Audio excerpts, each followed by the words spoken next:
Hey Badasses, welcome back to the Badass Careers YouTube channel, which is the place to be to design a career that feels fulfilling and energizing and has you doing work that matters. Today we're tackling the topic of how to feel more confident going into a job interview so that you can show up as the badass that you are. You know, just last week I did this video here, which was how to prepare for an interview, how to research it. It was very pragmatic. It was very much around getting that content and just doing those things that you need to do to make sure that you've got amazing information that you can use to connect the dots in the interview and really relate to your interviewers. So definitely go and check that out. And you know, it's full of great advice. But at the end of the day, if you are lacking confidence, if you are struggling to sell yourself or convince people of how great you are, it's going to be really hard for people on the other side of the table to believe it.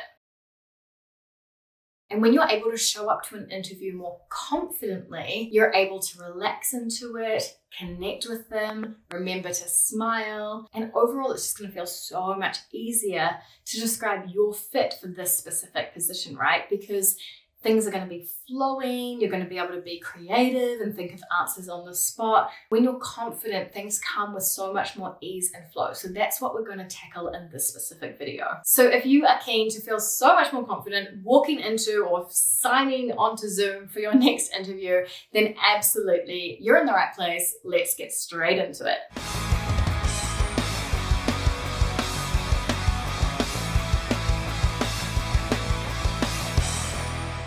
Okay, so the thing about confidence or lack of confidence is that it's often very deeply rooted in a fear. It usually comes from the stories you're telling yourself about how you're not enough. You're not qualified enough, you're not smart enough, you're too this, you're too that, you're not going to know the answer to a question if they ask it, all of that kind of stuff. So let's work on some mindset shifts that you can already start practicing that's going to help you to battle these demons and walk in so much more confident. So the number one fear is, of course, what if I screw up? What if I don't get the job? What if they don't think I'm good enough? What if they don't think I'm qualified enough? And even if this is happening subconsciously, you're starting to put so much pressure on yourself and these negative thoughts and emotions start swirling. And this is when in an interview, you forget to smile. You're trying to stay so focused or come across as so calm and confident that you just end up, not connecting or coming across as robotic or just overthinking the whole thing. At the end of the day, this comes from a concern of how you'll look, how you'll sound, how you'll be perceived by the employer. You're really caring about what they'll think of you. So the first thing I want you to do is shift your focus away from what the employer will think of you and making it all about you to how might I be able to help them. Make it about them, make it about serving them. View the interview as an opportunity, as a meeting to go in with curiosity and hear about all the things they have going on and seeing how you can help them. You're like a consultant going in. You want to hear their pain points, you want to hear their issues, you want to figure out deeply why they're hiring for this position. And you are going to address all of these with the way that you solve problems, what you're great at, and how you tend to add value. And you're having this conversation to see if it's a fit. Another thing I want you to think about here is the mantra high intention but low attachment. So high intention, do it well. Give it your all. Show up as your best self. Show them how badly you want it. Wear your heart on your sleeve, but low attachment, don't get attached to the outcome. The moment you start sort of fantasizing about the role, building it up in your head, really seeing yourself walking down the hallways, getting very, very attached and being like, there's only this role, I'll never find a role as good as this, all of that kind of stuff, this is also going to really play against you. So your level of attachment is very much like, if it happens, excellent. If it doesn't, there are so many opportunities out there for me. The best thing in the world for both of us is that it would be a really good fit, a really good match made in heaven. I'm not going to force it. So staying high intention, giving it your all, but low attachment is key. Also remember, you can't lose something you don't have. There's no such thing as losing a job if you never had it in the first place. You're not here to lose a job, you're here to have a conversation and see if it's a good match. And just be careful about the way you're talking to yourself, because basically there's a structure in your brain called the amygdala, and it processes all of the information and the signals coming in through the five senses. And it can't differentiate between something that someone's saying to you and something that you're saying to yourself. So if you're saying, I'm not going to get it, I'm not going to get it, I'm not going to get it, as if someone is standing in the corner of the room saying, you're not going to get it, you're not going to get it, you're not going to get it, is as painful and it's as believable to the brain. So just be careful about the way you're speaking to yourself and really focus on all the things you do have. Because actually, if you're being interviewed and maybe 4 to 6 people are being interviewed, you've already got around about a 20% chance of getting this job. You've actually got a really great chance. And you wouldn't be here if they weren't really interested in your profile. So just focus on all the ways in which you're winning, focus on the ways that you've had an amazing career story, and focus on all the things you do have, not what you don't have. Now, the second big fear that affects your confidence going into an interview is being afraid that you won't know the answer to something that they ask. You don't know what they're going to ask, and you won't necessarily have the answer. What I want you to do is stop preparing endlessly for any potential question that could possibly come up. Stop it. You know, the hundreds of different questions that are out there, you just can't predict it. What I want you to do instead is focus on your career stories. And I talk more about career stories and how you can answer interview questions in a really great way in this video here. But basically, your career stories are your highlights of the times that you did something really, really well. You were at your best. It could be an accomplishment. It could be something that you learned, an initiative you took. What you're going to do instead is collect these career stories and theme them up according to the things that they're looking for. Project management, communicator, influencing skills, all the things that you know that they're looking for from the job ad. And you're going to have your stories around that. And when you've got these stories, they can be molded and adapted to so many different questions. You'll just have your toolkit of you. That's all you need to prepare. So rather than trying to predict every single question you could possibly be asked, know you. Know your stuff, know your stories. And if you do the work, you're going to be able to adapt them to basically any question that they ask you. This way as well, it's more memorable and you don't come across as frozen or robotic trying to remember a script and a whole answer that you've learned off by heart. You just remember the key points, which is, the context, the action you took, the result, and the learning you had from it. If you prepared Tell Me About Yourself, and I've got a whole video on that, if you prepare your Tell Me About Yourself and your career stories, you're going to be great. The third biggest fear that I see clients struggling with is that they don't want to come across as arrogant or cocky or like they're bragging. And so they find it very, very confronting to have to sell themselves. Life is kind of one of those games where we're always selling ourselves, whether we like it or not. The way that we talk about ourselves in meetings, the way we share our accomplishments with our manager, people need to know about the great work that we do.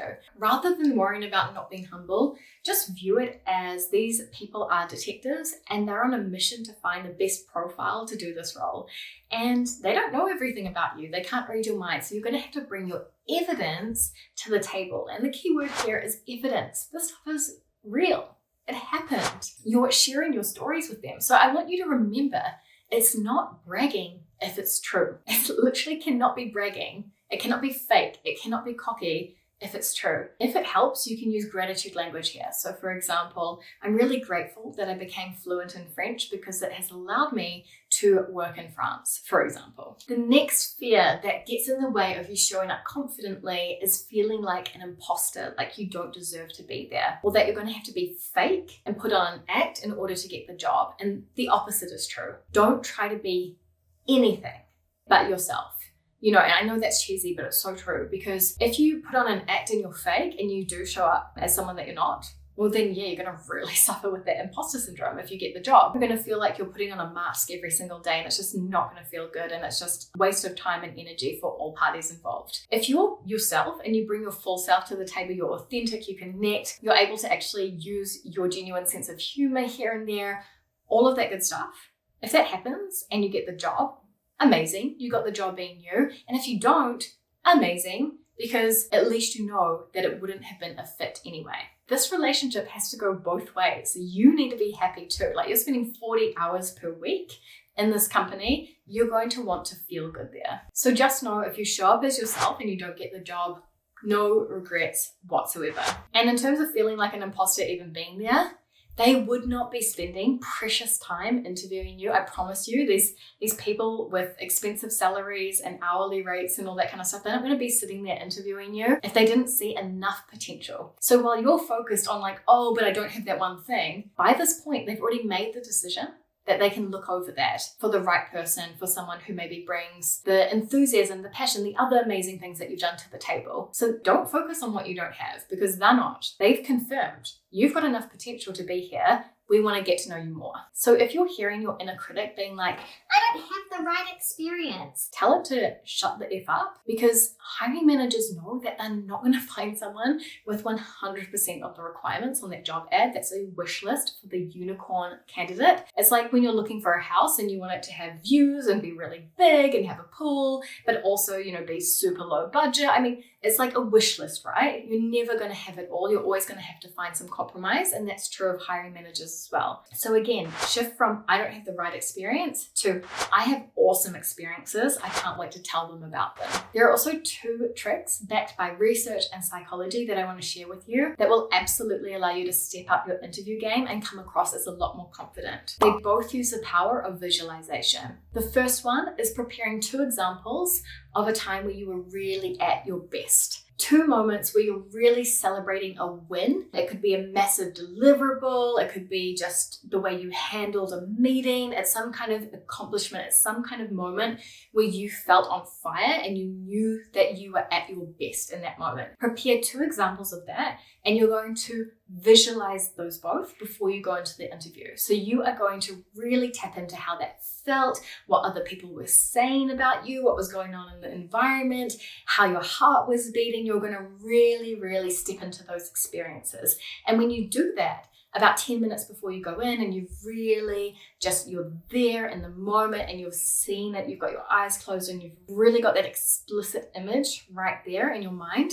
research shows that you're going to show up to the interview more relaxed, smiling more, feeling more confident, and you will have a higher perception of giving off kind of positive vibes with the interview panel as well. The second thing that you can do is called a timeline exercise. So again, for this, you're going to want to close your eyes and you're going to want to visualize yourself floating up from your current point in time and sort of flying along your life timeline to however long in the future, just after the interview is going to be. And you're going to visualize it having gone very, very well. How did you perform? How did it feel? How were you connecting with people? See you in that moment, like building the rapport and, closing down Zoom or leaving the building and just thinking to yourself like, oh, I nailed that. It went so, so well.